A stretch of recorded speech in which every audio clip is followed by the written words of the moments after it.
चलिए ठीक है दोस्तों, करते हैं स्टार्ट। नेक्स्ट पोएम हमारी in memory of W.B. Yeats by Wystan Hugh Auden, W.H. Orton.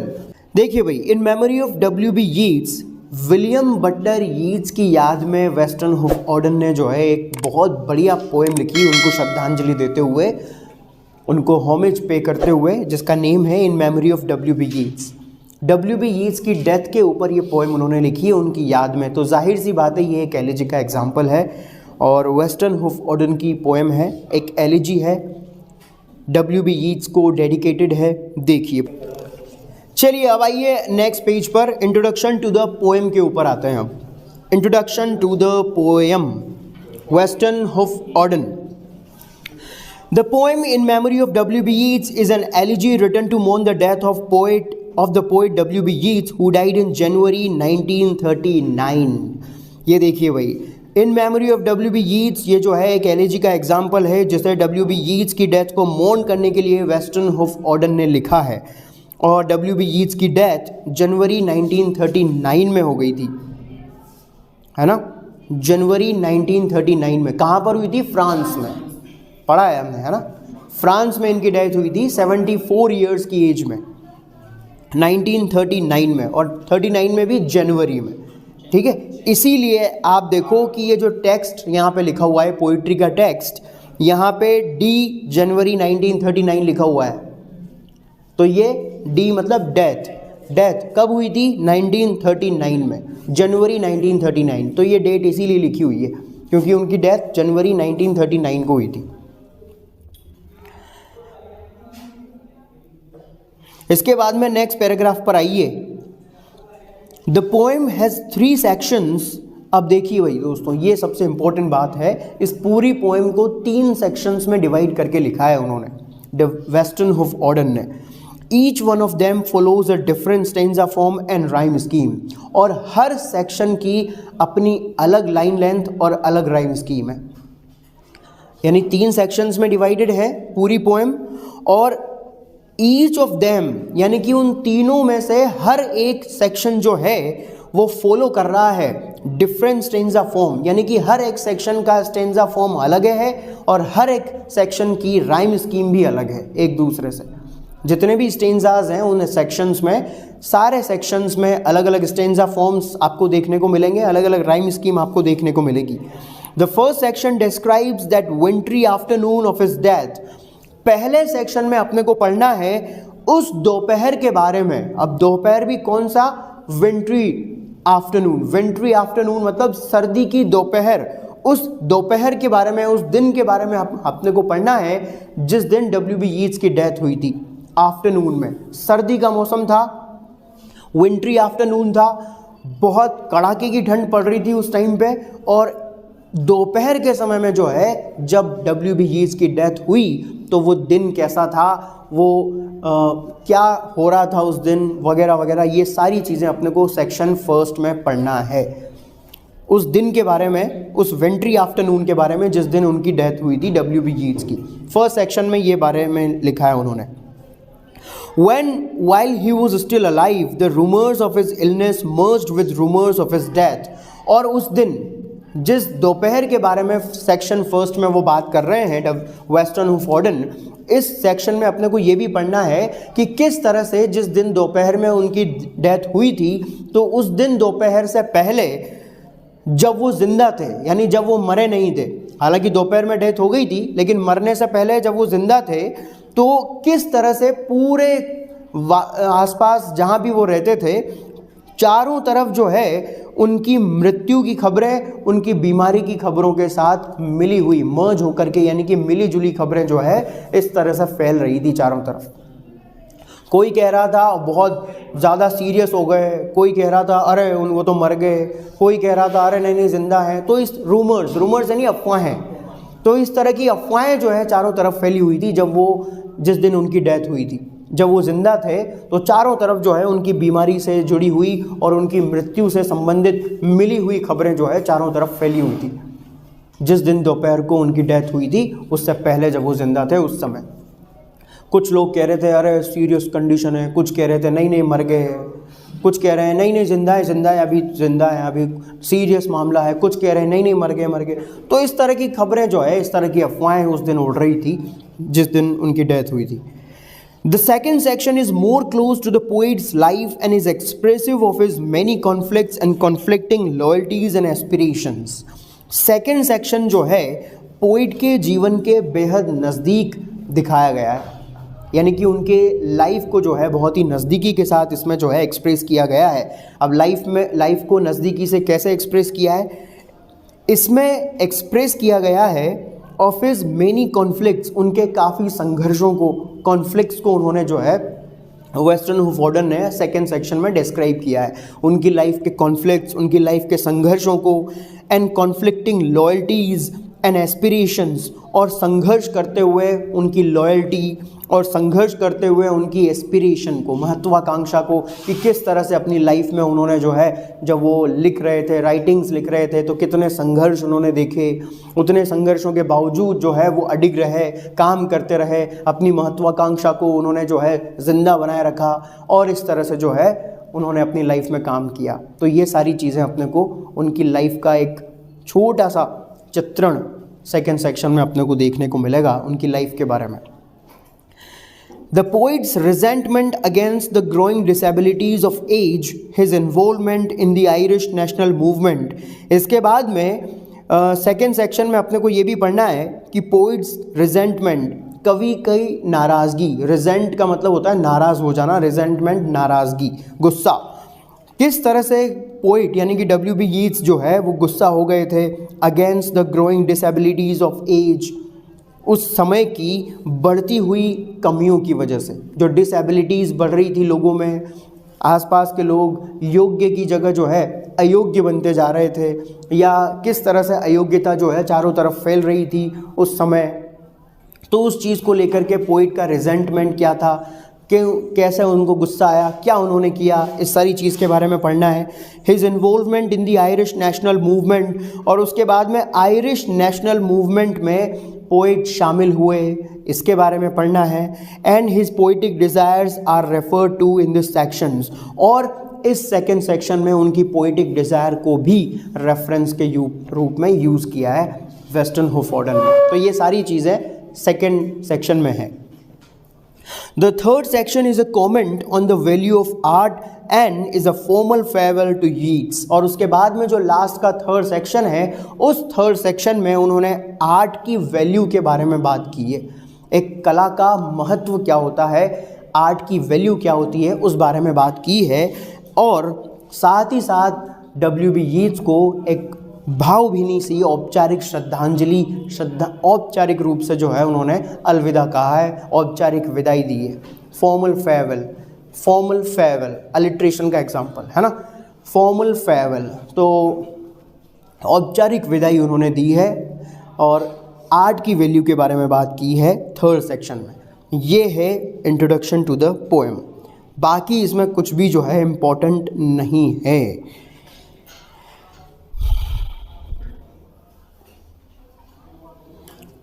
ठीक है दोस्तों, बस ये 3 सेक्शंस में डिवाइडेड है। पहले सेक्शन में उस दिन के बारे में पढ़ना है अपने को जिस दिन उनकी डेथ हुई थी। सेकेंड सेक्शन में उनके लाइफ के कॉन्फ्लिक्ट्स, थोड़ा सा उनकी लाइफ को क्लोजली अपने को देखना है। और थर्ड सेक्शन में वैल्यू ऑफ आर्ट और formal farewell to W.B. Yeats by western हुफोर्डन, इसके बारे में पढ़ना है। चलिए आते हैं आप पोएम के ऊपर। इन मेमोरी ऑफ W.B. यीट्स, लिखिए दोस्तों मीनिंग्स। करते हैं शुरू। काफ़ी सारे लोग शुरू बोलते हैं, शुरू नहीं बोलते, शुरू बोलते हैं। काफ़ी सारे लोगों से सुना है मैंने, मतलब अब यार देखो, पहली बार नहीं, आपने यह भी सुना होगा बहुत सारे लोग पिछले साल को अगला साल बोलते हैं। काफ़ी सारे लोग सुना होगा आपने, अरे अपन अगले साल गए थे ना, तेरे को याद होगा अपन अगले साल घूमने गए थे ना। अरे अपन कहाँ गए थे अगले साल? अबे अगले साल नहीं, पिछले साल गए थे। हाँ, पिछले साल को अगले साल बोलते हैं वो। अरे अपन अगले साल कहाँ गए थे? अरे अगले साल नहीं भाई, पिछले साल गए थे। हाँ रे, पिछले साल, पता नहीं ऐसे कैसे ही काफ़ी सारे लोग। चल शुरू कर, मैंने कहा शुरू, हाँ शुरू वही, लेकिन उनकी आदत पड़ जाती है कि शुरू, चल शुरू कर, शुरू, हाँ हैबिट में आ जाती है। चलिए लिखिए भाई। हाँ, तो डेट जो ऊपर लिखी हुई है ये डेथ है जब W.B. येट्स की डेथ हुई थी जनवरी 1939 में 74 ईयर्स की एज में। कहाँ पर? फ्रांस में। फ्रांस में जनवरी 1939 में फ्रांस में उनकी डेथ हुई थी 74 ईयर्स की एज में। लिखिए ही डिसअपीयर्ड। डिसअपीयर्ड यानी कि डाइड, मर जाना। डेड, डेड का मतलब यहाँ पर है क्लाइमैक्स, चरम। क्लाइमैक्स, चरम। विंटर यानी सर्दी। इसके नीचे आइए ब्रूक्स। ब्रूक्स मतलब नाले, नदियाँ। ब्रूक्स, नाले, नदियाँ। फ्रोज़न यानी जम जाना। फ्रीज की थर्ड फॉर्म है फ्रीज, फ्रोज, फ्रोज़न, जम जाना। जैसे सर्दियों में आपने देखा होगा, आपने ये माउंट आबू में जो झील है, नक्की झील, वो जम जाती है। उधर श्रीनगर में जो डल झील है वो जम जाती है, बिल्कुल एकदम बर्फ़ की चादर, उस पर आप भले चल सकते हो, इतनी कठोर हो जाती है ऊपर। हाँ हाँ, गुलमर्ग में। गुलमर्ग थोड़ा आगे है वहाँ से, गुलमर्ग थोड़ा वहाँ से आगे है, लेकिन वो तो क्या है कि नीचे ही है। गुलमर्ग और ऊंचाई पे है, तो वो डल झील में मतलब है तो वहाँ पर ऊपर ही, लेकिन गुलमर्ग उससे भी बहुत ऊंचाई पर है। हाँ, तो बहुत अच्छा है, सुंदर जगह है बहुत। तो फ्रोज़न मतलब जम जाना। एयरपोर्ट्स मतलब, एयरपोर्ट आप जानते ही हो सभी, जहाँ पे हवाई जहाज़ लैंड करता है। डेजर्टेड, डेजर्टेड मतलब खाली पड़े होना। डेजर्टेड, सुनसान पड़े होना या खाली पड़े होना। स्नो, बर्फ। डिसफिगर, डिसफिगर मतलब बिगाड़ देना। डिसफिगर, बिगाड़ देना। पब्लिक स्टैच्यूज, पब्लिक स्टैच्यूज मतलब सार्वजनिक क्षेत्र में लगी हुई प्रतिमाएं। Public statues. इसके नीचे है मरकरी, पारा। मरकरी, पारा। सैंक का मतलब डूब जाना। सिंक की सेकंड फॉर्म है सैंक, डूब जाना। पारा डूब गया, पारा डूब गया मतलब पारा कम हो गया, है ना, टेम्परेचर कम हो गया मतलब। In the mouth of the dying day, in the mouth of the dying day, समाप्त होता हुआ दिन। डाइंग डे मतलब समाप्त होता हुआ दिन। समाप्त होते हुए दिन के साथ ही पारा डूब गया, यानी कि जैसे ही, अब देखो, समाप्त होते हुए दिन के साथ ही पारा डूब गया, इसका मतलब ये है कि जब धूप निकली हुई होती है तो उस समय टेम्परेचर थोड़ा ज़्यादा रहता है, और जैसे ही सूर्यास्त होता है यानी दिन समाप्त हो जाता है, रात आ जाती है, तो रात में टेम्परेचर ज़्यादा हो जाता है, क्योंकि सूरज की रोशनी नहीं होती ना, तो वहाँ पे टेम्परेचर कम हो जाता है। ये इसीलिए तो अपने यहाँ पर भी होता है, दिन में आप देखना कि 25 या 27 डिग्री टेम्परेचर होता है, लगभग 23 या 24 डिग्री सर्दियों के टाइम पे, या उससे कम 22-23। लेकिन रात में आप देखना जैसे जैसे रात होना शुरू होती है टेम्परेचर डाउन आना शुरू हो जाता है, 15-16, फिर रात में 12-11-10 ऐसे। तो जैसे ही रात होती है, जैसे ही दिन समाप्त होता है, टेम्परेचर भी जो है नीचे आ जाता है। नेक्स्ट पेज पर आइए। ऑल द इंस्ट्रूमेंट्स, इंस्ट्रूमेंट्स यानी कि यंत्र, वाद्य यंत्र, केवल इंस्ट्रूमेंट है, म्यूजिकल इंस्ट्रूमेंट नहीं है। म्यूजिकल इंस्ट्रूमेंट होता है वाद्य यंत्र। इंस्ट्रूमेंट्स, इंस्ट्रूमेंट्स यानी यंत्र, और यंत्र भी यहाँ पे कौन सा है, वो टेम्परेचर को नापने वाला यंत्र। तो all the instruments agree, agree का मतलब सहमत होना यानी कि बताना।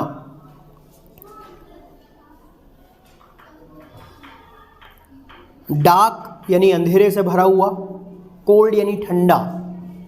डार्क यानी अंधेरे से भरा हुआ, कोल्ड यानी ठंडा। इसके नीचे आइए, इलनेस बीमारी, इलनेस बीमारी। इसके नीचे है वोल्व्स, भेड़िए। वोल्फ का प्लूरल है ये, वोल्व्स, भेड़िए। रेन ऑन यानी दौड़ना, थ्रू में से होकर, ये एक प्रेपोजिशन है, थ्रू यानी में से होकर। एवरग्रीन फॉरेस्ट, सदाबहार वन।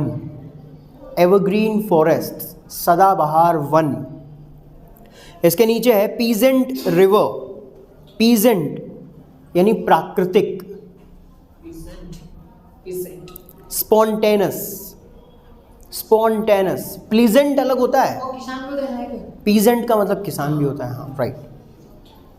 लेकिन यहाँ पे रिवर के लिए ये यूज़ हुआ है ना, एडजेक्टिव के रूप में यूज़ हुआ है, वो नाउन के रूप में मीनिंग होता है उसका, किसान, पीजेंट। तो पीजेंट मतलब स्पॉन्टेनस, एडजेक्टिव के रूप में यूज़ हुआ है ये, स्पॉन्टेनस, प्राकृतिक, नेचुरल। रिवर, नदी। अनटेम्प्टेड, अनटेम्प्टेड का मतलब देखो, टेम्प्ट करने का मतलब होता है ललायित करना, किसी को लुभाना, टेम्प्टेड फील करना। टेम्प्टेड मतलब टेम्पटेशंस, टेम्पटेशन होती है यानी ललक, यानी कि किसी चीज़ की ललक। अगर सामने अगर रसगुल्ले का डिब्बा रखा हुआ है और आपके मुंह में अगर पानी आ रहा है, या गोलगप्पे रखे हुए हैं तो इनके मुंह में पानी आ रहा है अगर, तो इसका मतलब आपके अंदर ललक है, टेम्पटेशन क्रिएट हो रही है उसको खाने की। रसगुल्ला दे दो यार, ठीक है, तो उसको बोलते हैं टेम्पटेशन। और अनटेम्प्ट, अनटेम्प्ट मतलब फर्क नहीं पड़ना, यानी ललक उत्पन्न नहीं होना।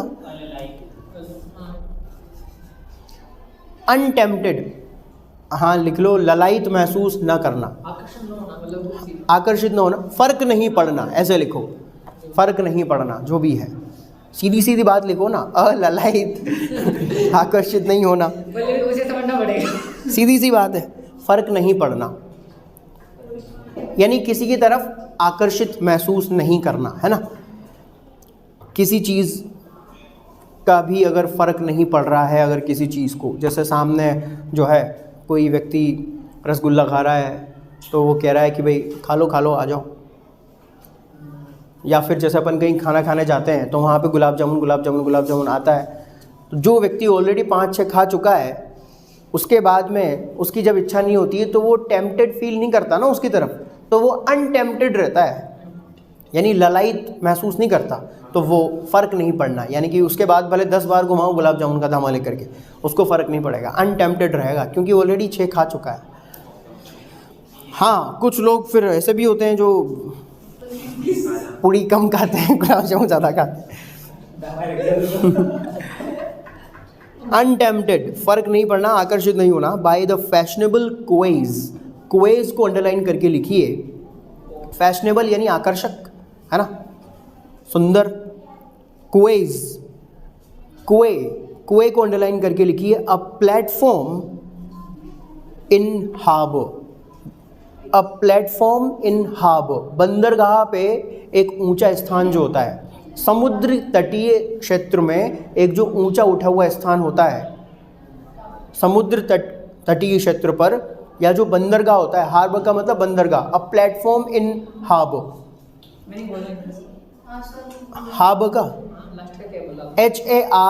HARBOUR, a platform in harbour, HARBOUR, harbour, a platform in harbour, यानी बंदरगाह जहाँ पे होता है ना समुद्र तटीय क्षेत्र में, उस इलाके में एक ऊंचा उठा हुआ ऐसा समतल एक स्थान बना हुआ होता है तटीय क्षेत्र में ही, समंदर के किनारे, उसको बोलते हैं क्वेज, मतलब समुद्र तटीय क्षेत्र, ऐसे समझ लो आप। बंदरगाह के नज़दीक या बंदरगाह पर ही जो एक प्लेटफॉर्म बना होता है जहाँ पे जहाज़ आसानी से आ जाते हैं, चले जाते हैं। तो फैशनेबल क्वेज मतलब समुंदर का कोई किनारा। इसके नीचे है मॉर्निंग, मॉर्निंग मतलब शोक प्रकट करते हुए, दुख मनाते हुए, शोक करते हुए, हाँ लेमेंट करते हुए। टंग्स यानी कि जीभ,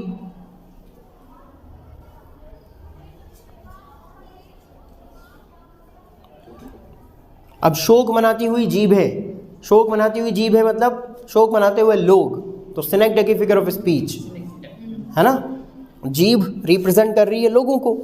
तो बॉडी पार्ट बताया था ना, बॉडी पार्ट जब कोई एक बॉडी पार्ट जब पूरे बॉडी को जब रिप्रेजेंट करता है तो स्नेक्ड की, तो स्नेक्ड की फिगर ऑफ स्पीच, क्योंकि जीभें थोड़ी मनाएगी शोक, टंग थोड़ी शोक करेगी, व्यक्ति करेगा ना। तो ये इसके नीचे है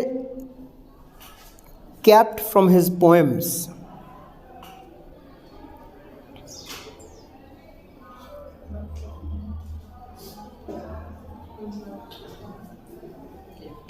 देखो यहाँ पे जो कैप्ट है ना, कैप्ट, इसको अंडरलाइन करके लिखिए। अब कीप की थर्ड फॉर्म है ये कैप्ट। कीप का मतलब वैसे रखना होता है, कीप का मतलब रखना होता है, लेकिन यहाँ पर इस कीप का जो यूज़ हुआ है ये थोड़ा अलग रेफरेंस में हुआ है, तो इसीलिए यहाँ पर इसका मीनिंग रखने से नहीं है, इवेल्युएट करने से है, मूल्यांकन करने से। तो अंडरलाइन करके लिख लीजिए, इवेल्युएट करना यानी मूल्यांकन करना, इवेल्युएट करना, मूल्यांकन करना। इसके नीचे आइए,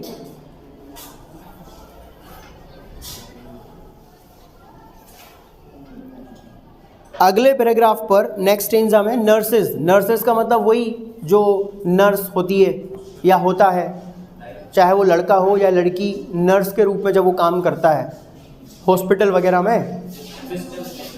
अरे सिस्टर, लड़के को भी नर्स ही बोलते हैं। लड़के को भी? हाँ, मेल नर्स, फीमेल नर्स। हाँ हाँ, स्पेशल अगर गर्ल लड़की को बुलाना हो तो सिस्टर बोल सकते हो आप, और लड़का हो तो ब्रदर बोल दो। अरे भैया, मेल नर्स, फीमेल नर्स। अभी सर गवर्नमेंट डिग्री के साथ अध्यापक हो गए तो अध्यापिका थोड़ा ना कहते लगता तो ये वरिष्ठ अध्यापक। अरे वरिष्ठ अध्यापक जैसे लड़की हो या लड़का हो, दोनों को टीचर ही बोलते हैं ना, दोनों को टीचर ही बोलते हैं ना, अध्यापक या उसको टीचर ही बोलोगे? गवर्नमेंट टीचर अध्यापक टीचर बस। नहीं क्या है थोड़ा। अरे वार्ड को संभालने वाला वार्डन अलग है, वार्डन अलग हो जाती नहीं है। मुझे थोड़ी स्ट्रेंज लगा इसलिए पूछा था। स्ट्रेंज मुझे भी लगा था जब मैंने सुना यार नर्स, क्योंकि नर्स अपन को क्या है, फेमिनिन जेंडर लगता है, फेमिनिन जेंडर, कि भाई ये फेमिनिन जेंडर हो गया, लेकिन ऐसा नहीं है दोस्तों। लड़के के लिए भी नर्स ही यूज़ किया जाता है, लड़की के लिए भी नर्स ही यूज़ किया जाता है। अब डिफरेंस, क्योंकि जो भी बीएससी नर्सिंग करने वाले लोग होते हैं वो नर्स ही बनते हैं। तो क्या बन गया तू? नर्स बन गया। तो मुबारक हो भैया, आप नर्स बन गए आज। तो वो मेल नर्स है, वो फीमेल नर्स है, ये होता है। ये तो यहाँ पे तो वही जान, यहाँ तो अपने को शक्ल तो नज़र आ नहीं रही, तो मेल फीमेल दोनों में से कुछ भी हो सकता है। रूमर्स, अफवाहें, रूमर्स, अफवाहें, रूमर्स। नर्स मतलब वो लोग, लड़के या लड़कियाँ, रूमर्स मतलब अफवाहें। इसके नीचे है प्रोविंस। अब देखिए, प्रोविंस का मतलब वैसे तो प्रांत होता है, प्रांत। जैसे अलग अलग प्रांत के लोग वहाँ पर आए थे तो प्रांत यानी अलग अलग राज्य, तो प्रांत। तो प्रोविंस का मतलब तो प्रांत होता है, लेकिन यहाँ पे इस वर्ड को मेटाफरिक रूप से यूज़ किया है उन्होंने। तो यहाँ पे प्रांत से मतलब है बॉडी पार्ट, शरीर का हिस्सा, बॉडी पार्ट, शरीर का एक हिस्सा। क्योंकि देखो आगे क्या लिखा हुआ है, the provinces of his body. अब शरीर के प्रांत होगा क्या इसका मतलब? The provinces of his body. अच्छा, आप शरीर के कौन से प्रांत से आए हैं? देखिए, हम चेहरे के प्रांत में रहते हैं। सपोज करो अगर किसी की आंखों से अगर आंसू निकल रहा है तो किसी ने आंसू देख करके पूछा आप कौन से प्रांत में रहते हो? हम चेहरा प्रांत में रहते हैं, हम फेस नामक प्रांत में रहते हैं। अच्छा, कहीं से ब्लड निकला, आप कौन से प्रांत में हो? अजी हम तो सब जगह ही हैं। तो ये वाली सिचुएशन हो जाती है ना, बॉडी के प्रांत नहीं होते हैं, बॉडी के पार्ट्स होते हैं। तो ये मेटाफरिक वर्ड है यहाँ पर। रिवोल्ट यानी विद्रोह करना, विद्रोह करना। इसके नीचे है squares of his mind. Squares, squares का मतलब होता है स्क्वायर्स ऑफ माइंड, यानी कि मस्तिष्क के हिस्से। स्क्वायर का मतलब वर्ग होता है, वर्ग, स्क्वायर। अब मस्तिष्क के वर्ग कौन से होते हैं? मस्तिष्क के हिस्से, जो भी माइंड के पार्ट्स हैं वो। वर एम्प्टी, एम्प्टी यानी खाली। साइलेंस, शांति, साइलेंस, शांति। इन्वेड करना, आक्रमण करना, इन्वेड करना, आक्रमण करना। असोल्ट यानी भी आक्रमण, अटैक यानी भी आक्रमण। इन्वेड, आक्रमण करना। सबर्ब्स, सबर्ब का मतलब होता है सबर्ब्स। अब देखो, सबर्ब का मतलब होता है जैसे शहर के बाहर की क्षेत्र में जो भी इलाका आता है उसको बोलते हैं सब अर्बन। जैसे अर्बन यानी नगर, सब अर्बन नगरीय, बाहर का क्षेत्र। तो सबअर्ब का मतलब यहाँ पर है, मेटाफरिक वर्ड है, मेटाफरिक रूप से यूज़ हो रहा है। तो यहाँ पे लिखिए आप एक्सटर्नल ऑर्गन्स, बाहरी अंग, शरीर के बाहरी अंग, एक्सटर्नल ऑर्गन्स, शरीर के बाहरी अंग। इसके नीचे है current of his feeling, current of his feeling पूरा अंडरलाइन करके लिख लीजिए, सेंसिटिविटी, संवेदनशीलता, करंट ऑफ हिज फीलिंग यानी संवेदनशीलता, sensitivity. He became his admirers, पूरा का पूरा अंडरलाइन करके लिख लीजिए। एडमायरर का मतलब ऐसे प्रशंसक होता है, प्रशंसक, प्रशंसा करने वाला, लेकिन पूरा आप अंडरलाइन करके लिख लीजिए, ही बिकेम हिज एडमायरर्स, क्योंकि काफ़ी कंफ्यूजिंग लाइन है ये। लिखिए यहाँ पर, थोड़ा लंबा आएगा ये, है ना, तो जहाँ पे स्पेस हो वहाँ पे लिखना, लंबी लाइन है थोड़ी सी। He will be what the people will think of him,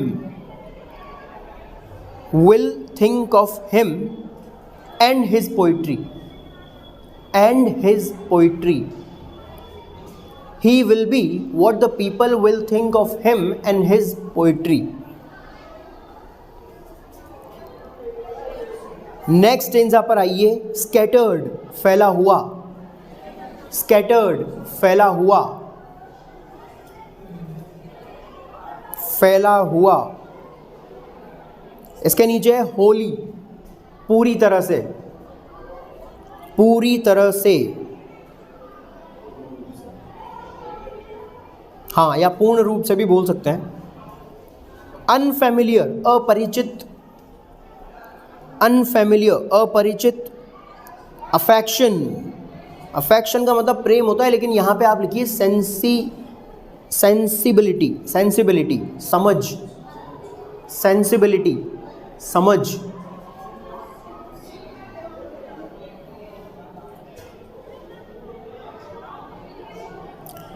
his happiness यानी खुशी। Another kind of would, another kind of would, पूरा का पूरा अंडरलाइन करके लिख लीजिए, फॉरेन कंट्री या स्ट्रेंज कंट्री, फॉरेन कंट्री या स्ट्रेंज कंट्री, स्ट्रेंज, अजीब। इसके नीचे है पनिश यानी दंड देना या क्रिटिसाइज करना। पनिश का मतलब ऐसे दंड देना होता है, लेकिन आप लिखिए क्रिटिसाइज करना, क्रिटिसाइज करना। Foreign code of conscience, foreign code of conscience को पूरा अंडरलाइन करके लिख लीजिए, rules and conduct, rules and conduct, CONDUCT, rules and conduct of,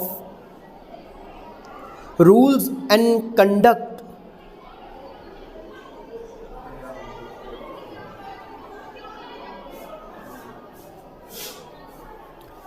थोड़ा सा मिस्टेक हो गया, थोड़ा सही कर लेना इसको। Rules of conduct and art, ऐसे लिखिए, rules of conduct and art, rules of conduct and art in foreign, rules of conduct and art in foreign.